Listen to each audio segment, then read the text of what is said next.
الحمد لله وكفى والصلاة والسلام على من لا نبي بعده.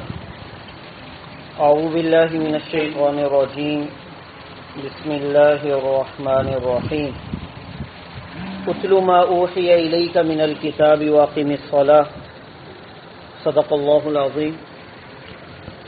سورۃ العنکبوت جاری ہے اور یہ 21ویں سپارے کے آج انشاءاللہ آپ کے سامنے اہم نکات جو ہے سامنے رکھوں گا.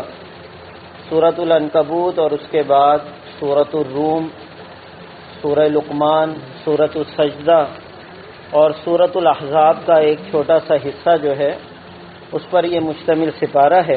اللہ رب العالمین اس کا آغاز فرما رہے ہیں اتلو ما اوحی الیک من الکتاب. جو قرآن مجید آپ کی طرف نازل ہو رہی ہے اللہ کے رسول صلی اللہ علیہ وسلم، آپ اس کی تلاوت کیجیے. یقینی طور پر نبی صلی اللہ علیہ وسلم کو مخاطب کرنے کا مقصد پوری امت مسلمہ کو مخاطب کرنا ہے کہ قرآن مجید کی تلاوت کی اہمیت بھی بہت زیادہ ہے. اس کا بھی حکم آیا ہے کہ اس کی تلاوت کریں. اب یہ اگر ہماری محرومی ہوگی کہ ہمیں اس کی طریقے سے اور بہتر انداز میں تلاوت نہ آتی ہو، لہذا کسی بھی عمر کے اندر ہم پہنچ گئے ہوں، اگر اس سے ابھی تک ہم محروم ہیں تو کوشش کی جائے کہ اس کو سیکھا جائے اور اس کی تجوید کے ساتھ، اس کے اصول و ضوابط کے ساتھ، تاکہ وہ جو بہت بڑا اجر اس کی تلاوت میں رکھا گیا ہے کہ نبی صلی اللہ علیہ وسلم نے فرمایا جس نے ایک حرف پڑھا اللہ اس کو ایک نیکی عطا فرمائیں گے، ایک نیکی کا اجر 10 گنا. یعنی ایک حرف پڑھا تو 10 اجر ملیں گے، اور کسی نے الف لام پڑھ لیا تو اس کو 30 نیکیاں ملیں گی. الف کی الگ 10 نیکیاں، لام کی الگ اور میم کی الگ. اس سے آپ خود سوچیں کہ کتنا اجر جو ہے حفاظ کرام اور تلاوت کرنے والوں کو اللہ رب العالمین عطا فرماتے ہیں، اور جن کو نہیں آتی وہ بہت بڑے اجر سے محروم ہو رہے ہیں. لہذا اس کے حوالے سے توجہ کی ضرورت ہے. واقم الصلاۃ، اور نماز قائم کرو. تلاوت کی بنیاد پہ ہی نماز قائم ہو سکتی ہے. اگر آپ کو تلاوت نہیں آتی، آپ کیا پڑھ رہے ہیں نماز کے اندر؟ اس حوالے سے بھی سوچنے کی ضرورت ہے. ان الصلاۃ تنہی عن الفحشاء، بے شک نماز کا نتیجہ کیا نکلتا ہے. آپ اس کا نتیجہ دیکھیں. نماز کے بعد اگر نماز آپ کو بے حیائی سے روک رہی ہے، برائی سے روک لیا ہے اس نماز نے، تو سمجھ جائیں آپ کی مقبول ہو گئی، آپ کی قبول ہو گئی. والمنکر ولذکر اللہ اکبر، یہ اللہ کا ذکر بہت بڑا ہے. نماز قائم کرنا سب سے بڑا اللہ کا ذکر ہے، کیونکہ اس کے اندر قرآن مجید بھی آ جاتا ہے، اس کے اندر دیگر تسبیحات بھی جو ہے شامل ہو جاتی ہیں. واللہ یعلم ما تصنعون. اس کے بعد اللہ نے فرمایا اہل کتاب کے ساتھ، عیسائی اور یہودیوں کے ساتھ کبھی مباحثہ ہو جائے تو بہتر انداز میں جو ہے حکمت کے ساتھ ولا تجادلوا اہل الکتاب الا باللتی احسن طریقے سے جو ہے اچھے انداز میں ان سے بحث جو ہے کر لینی چاہیے، کیونکہ ان کا معبود، وہ بھی اللہ کو معبود مانتے ہیں، ہم بھی اللہ کو معبود مانتے ہیں، لیکن فرق کیا ہے؟ وہ اللہ کے ساتھ جو ہے دوسروں کو بھی شریک ٹھہرا رہے ہوتے ہیں.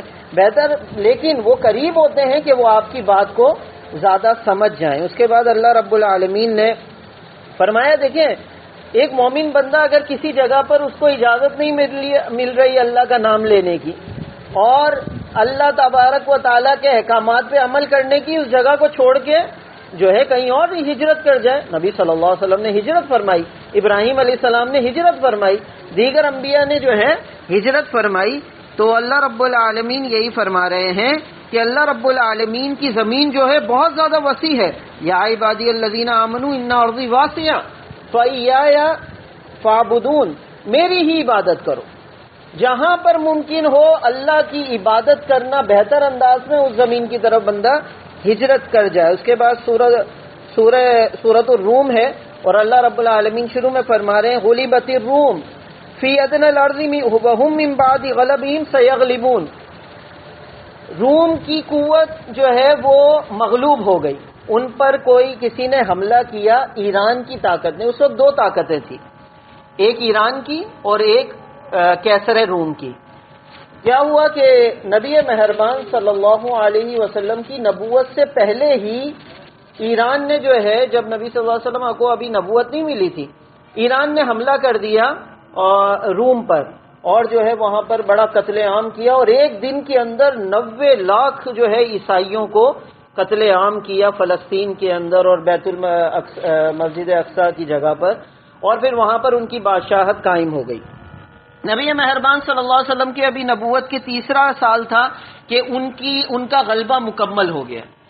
تو یہ جو ہے مشرکین جو تھے وہ بڑے خوش ہو رہے تھے کہ دیکھو فارس والے کیونکہ آگ کی پوجا کرتے تھے، ایران والے، اور روم والے وہ عیسائی تھے اور اہل کتاب تھے، تو وہ زیادہ مومنوں کے قریب تھے، اور ایران والے مشرکین کے قریب تھے۔ تو مشرکین خوش ہونے لگے کہ دیکھو جو اللہ کا نام لیتے تھے وہ مغلوب ہو گئے، اور ہم جن کی پوجا کرتے ہیں وہ کیا ہو گئے؟ غالب آ گئے۔ تو اللہ رب العالمین نے اس موقع پر جو ہے یہ آیت نازل فرمائی، غلبت الروم، اگرچہ روم مغلوب ہو گیا ہے لیکن تھوڑے ہی عرصے کے بعد، فی بضع سنین، تھوڑے سے عرصے کے بعد، کچھ سالوں میں روم پھر کیا ہو جائے گا؟ اللہ کی مدد سے غالب ہو جائے گا۔ تو مسلمان خوش ہو گئے۔ حضرت ابوبکر رضی اللہ تعالیٰ عنہ ابی بن خلف کے پاس گئے کہ شرط لگاؤ میرے ساتھ، جو ہے کچھ ہی عرصے کے اندر جو ہے روم غالب آ جائے گا۔ کہا کہ لگا لو، اور 10 اونٹوں کی جو ہے شرط لگا دی گئی۔ اس وقت تک شرط کو حرام نہیں کیا گیا تھا، اور جو ہے یہ شرط لگائی گئی کہ 3 سالوں کے اندر غالب آ جائے گا۔ نبی صلی اللہ علیہ وسلم کو جب اطلاع دی، نبی صلی اللہ علیہ وسلم فرمایا کہ بضع کا مطلب ہوتا ہے 10 سال تک، آپ 10 سال کا بولو اور 100 اونٹوں کی لگا دو تاکہ آپ کو یقین ہو جائے کہ اللہ رب العالمین کا وعدہ سچا ہے۔ اور جا کے جو ہے انہوں نے پھر یہ شرط کے اندر تبدیلی ہوئی، اور جب نبی مہربان صلی اللہ علیہ وسلم صلح حدیبیہ 6 ہجری میں جب صلح حدیبیہ ہو رہی تھی اور سورۃ الفتح نازل ہوئی کہ اللہ رب العالمین نے فرمایا کہ ہم نے بہت بڑی فتح تمہیں عطا فرمائی ہے، انا فتحنا لک فتحا مبینا، اس موقع پہ اللہ رب العالمین کی طرف سے روم بھی کیا ہو گیا تھا، اس سال سن 6 ہجری کو ایران پر غالب آ گیا تھا، اور ایک مرتبہ پھر جو ہے روم کو فتح نصیب ہو گئی تھی۔ تو اللہ رب العالمین فرما رہے ہیں کہ مسلمان بھی غالب آئیں گے اور اہل کتاب بھی کیا ہو جائیں گے؟ غالب آ جائیں گے، اور جو مشرکین ہیں اور آگ کی پوجا کرتے ہیں اللہ کے علاوہ، اور دوسرے جو بتوں کی پوجا کرتے ہیں، یہ ایک دن کیا ہو جائیں گے؟ مغلوب ہو جائیں گے۔ اور آج کا دن فتح مکہ کا دن ہے، 20 رمضان المبارک، اللہ رب العالمین کی طرف سے آج کا دن بھی جو ہے فتح کا دن تھا کہ نبی صلی اللہ علیہ وسلم فاتح کی حیثیت سے جہاں سے نکالے گئے تھے، ان الذی فرض علیک القرآن لرادک الی معاد، کل ہم نے یہ آیت پڑھی کہ اے نبی صلی اللہ علیہ وسلم مایوس نہ ہو، جہاں سے نکالے گئے ہو وہاں پر اللہ رب العالمین ایک مرتبہ پھر فاتح کی حیثیت سے آپ جو ہے اللہ رب العالمین آپ کو داخل کروائیں گے۔ اس کے بعد جو ہے سورۃ الروم کے اندر اللہ رب العالمین نے کچھ نشانیاں جو ہے بتائی ہیں بڑے ہی خوبصورت انداز میں کہ دیکھو وَمِنْ آیَاتِهِ أَنْ خَلَقَ لَكُم مِّنْ أَنفُسِكُم، تمہیں پیدا کیا تم میں سے ہی، تمہیں مٹی سے پیدا کیا، اس کے بعد جو ہے فَإِذَا بَشَرٌ تَنْتَشِرُونَ إِذَا أَنْتُمْ بَشَرٌ تَنْتَشِرُونَ، پھر تم پھیل گئے زمین کے اندر۔ اس کے بعد اللہ رب العالمین نے فرمایا کہ وَمِنْ آیَاتِهِ أَنْ خَلَقَ لَكُم مِّنْ أَنفُسِكُمْ أَزْوَاجًا، تمہیں جو ہے جوڑے بنا کر پیدا کیا، اور اس کے بعد اللہ رب العالمین نے اس وجہ سے جوڑے بنایا، تمہیں میاں اور بیوی کا تعلق اس لیے پیدا کیا تاکہ تم ایک دوسرے سے سکون حاصل کر سکو۔ وَجَعَلَ بَيْنَكُمْ مَوَدَّةً وَرَحْمَةً، اس بات کو آپ ذرا جو ہے دیکھ لیں، سوچ لیں کہ اللہ فرما رہے ہیں نکاح کے بعد اللہ رب العالمین نے تم دونوں کے درمیان محبت اور رحمت کا جذبہ پیدا کیا۔ یہ جو نکاح سے پہلے کے ڈھکوسلے ہوتے ہیں نا، یہ محبت کی جو باتیں ہوتی ہیں، یہ جو آج کل فریب کے معاملات ہیں، یہ حقیقت میں فطرت کے خلاف ہیں۔ اللہ فرما رہے ہیں کہ ایک مرد اور عورت کے درمیان محبت کب پیدا فرماتے ہیں اللہ رب العالمین؟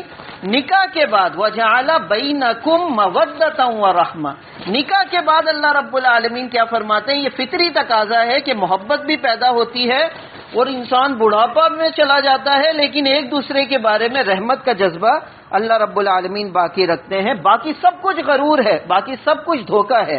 اس کے بعد جو ہے اللہ رب العالمین نے بجلی کی مثال دی، اللہ رب العالمین نے مختلف زبانوں کی اور دیگر جو ہے رنگ و نسل اللہ رب العالمین نے انسانوں کو پیدا کیا، اس کی اللہ رب العالمین نے مثال دی۔ اور پھر جو ہے اس کے بعد جو ہے اللہ رب العالمین سورہ لقمان کے اندر اللہ رب العالمین جو ہے لقمان ایک حکیم اور دانا شخص کا نام تھا۔ کچھ مفسرین نے کہا ہے ان کو نبی بھی لکھا ہے، لیکن بہتر یہ ہے کہ جو صحابہ رضوان اللہ تعالی علیہم اجمعین کی طرف سے آیا ہے کہ یہ غلام تھے لیکن بہت زیادہ دانا شخص تھے، کسی نے کہا ہے کہ یہ بادشاہ بھی بنے تھے۔ بہرحال ان کی جو نصیحتیں اپنے بیٹے کے بارے میں بیٹے کو کرتے ہوئے جو اللہ رب العالمین نے جو ہے ذکر کی ہیں، اور ان کا ایک مجلہ تھا، مجلہ لقمان، جو مکے کے اندر بھی بڑا مشہور تھا، لوگوں میں بھی بڑا مشہور تھا، ان کی نصیحتیں بڑی مشہور تھیں، اور نبی صلی اللہ علیہ وسلم کو جب لا کے ایک شخص نے لا کر دکھایا کہ آپ کی باتیں، میرے پاس ایک مجلہ رکھا ہوا ہے کہ وہ اس سے ملتی جلتی ہیں، نبی صلی اللہ علیہ وسلم فرمایا لا کر دکھاؤ، اس نے مجلہ لقمان لا کر دکھایا تو نبی صلی اللہ علیہ وسلم نے فرمایا اس سے بھی بہتر میرے پاس قرآن موجود ہے، وہ سنو۔ اور جب نبی صلی اللہ علیہ وسلم نے جب اس کو سنایا تو وہ شخص جو لے کر آیا تھا وہ ایمان اس نے قبول کر لیا۔ اس کے بعد اللہ نے فرمایا کہ لقمان علیہ السلام اپنے بیٹے کو کیا نصیحت فرما رہے ہیں، اے بیٹا کبھی اللہ کے ساتھ شرک نہ کرنا۔ اس کے بعد انہوں نے کہا کہ اپنے والدین کی جو ہے اس کی شکر اور قدردانی کرنا، اس وجہ سے کہ انہوں نے بڑی مشکل سے تجھے جو ہے پالا ہے۔ اور اس کے بعد فرمایا کہ کوئی چھوٹی سی میں نیکی یا برائی کرے گا، چاہے کسی چٹان کے اندر بیٹھ کے کرے، اللہ فرما رہے ہیں اللہ رب العالمین قیامت کے دن تیرے سامنے ظاہر کر دے گا۔ اس کے بعد فرمایا کہ نماز کو قائم کرنا، نیکی کا حکم کرنا بیٹا اور برائی سے روکنا، وَاصْبِرْ عَلَىٰ مَا أَصَابَكَ، اور اگر برائی اور نیکی کے برائی کے روکنے میں اور نیکی کو پھیلانے کے اندر تجھے تکلیف پہنچے، اور لازمی پہنچتی ہے، پہنچے تو وَاصْبِرْ عَلَىٰ مَا أَصَابَكَ، تو پھر صبر کا دامن نہ چھوڑنا، یہ بہت بڑے دل گردے کا کام ہے۔ وَلَا تُصَعِّرْ خَدَّكَ لِلنَّاسِ، لوگوں کے سامنے اپنے گال نہیں پھلانا، ہر وقت جو ہے لوگ تجھ سے بات ہی نہ کر سکیں، اور کبھی بھی زمین پر اکڑ کے نہ چلنا، گال پھلانا اور اکڑ کے چلنا یہ تکبر کی نشانی ہے، اور کل ہماری بات ہو چکی ہے اس حوالے سے کہ تکبر اللہ رب العالمین کو بالکل پسند نہیں۔ ان اللہ لا يحب كل مختال فخور، لا يحب كل مختال فخور۔ اس کے بعد فرمایا کہ اپنی چال میں میانہ روی اختیار کرو، ایسے بھی نہیں کہ بیمار، ایک مرتبہ ایک شخص جا رہا تھا بیمار کی حالت کی طرح، حضرت عمر نے کہا کوڑا دکھایا کہ اگر صحیح نہیں چلو گے تو ایک کوڑے سے ماروں گا، اور نہ ہی بالکل اکڑ کے کہ اس سے پتہ چلے کہ نہ جانے وہ اپنے آپ کو تکبر کے اندر چل رہا ہے، اور اپنی آواز کو پست رکھنا، کیونکہ زیادہ آواز وہ گدھے کی آواز ہوتی ہے اور اللہ رب العالمین کو وہ گدھے کی آواز پسند نہیں ہے۔ اس کے بعد جو ہے اللہ رب العالمین نے سورہ سجدہ، اور سورہ سجدہ میں اللہ رب العالمین نے ایمان والوں کی نشانی بتائی، تتجافا جنوبہم عن المضاجع، ان لوگوں کے جو ایمان والوں کے جو پہلو جو ہے نا وہ ہر وقت بستر سے الگ رہتے ہیں۔ اب تو جاگنی راتیں ہیں، یہ حقیقت میں یہ آیت آج کے بارے میں بھی ہے کہ ان کے پہلو جو ہے اپنے بستروں سے الگ رہتے ہیں، یدعون ربہم خوفا وطمعا، یہ اپنے رب کو پکارتے ہیں خوف کی حالت میں بھی اور لالچ کی حالت میں، اللہ سے ڈرتے ہوئے بھی اور اللہ سے جنت کی امید رکھتے ہوئے بھی، اور اللہ کے دیے ہوئے مال میں سے یہ خرچ بھی کرنے والے ہیں۔ سورہ احزاب ہے، اور سورہ احزاب کا ایک چھوٹا سا اس کے اندر حصہ ہے، اور اللہ رب العالمین فرما رہے ہیں کہ اللہ نے کسی کے دل کے اندر، کسی کے سینے میں دو دل نہیں بنائے، کوئی کہیں میں منافق بھی ہوں اور میں اللہ سے بھی محبت کرتا ہوں، شیطان سے بھی محبت کرتا ہوں، اللہ سے بھی نہیں۔ اللہ فرما رہے ہیں ایک ہی دل ہے، اس کے اندر ایک ہی کی محبت آ سکتی ہے، یا شیطان کی یا پھر رحمان اور اللہ رب العالمین کی۔ اس کے بعد فرمایا کہ یاد رکھو جس کو پکارو اس کے باپ کے نام کے ساتھ جو ہے پکارا کرو، کسی اور کے نام کے ساتھ جو ہے اس کا نسب نامہ اٹیچ نہیں کرو، یہ اللہ کو پسند نہیں ہے۔ اس کے بعد فرمایا نبی اولا بالمؤمنین من انفسہم، نبی جو ہے مومنوں کو ان کی جانوں سے زیادہ عزیز اور افضل ہونا چاہیے، جانیں لٹا دو لیکن نبی کا جو ہے کسی کی گستاخی کرنا یا پھر نبی کے حوالے سے کوئی سودے بازی کرنا، یہ جو ہے مومن کی شان نہیں ہو سکتی۔ اور جو نبی صلی اللہ علیہ وسلم کی اہلیہ ہیں، جتنی بھی زوجہ ہیں وہ کون ہیں؟ وہ امہاتہم، وہ ان کی مائیں ہیں، ماؤں کا درجہ دیا گیا ہے، لہذا ان کے حوالے سے بھی جب بات کی جائے تو بڑے ہی ادب کے ساتھ جو ہے بات کی جائے۔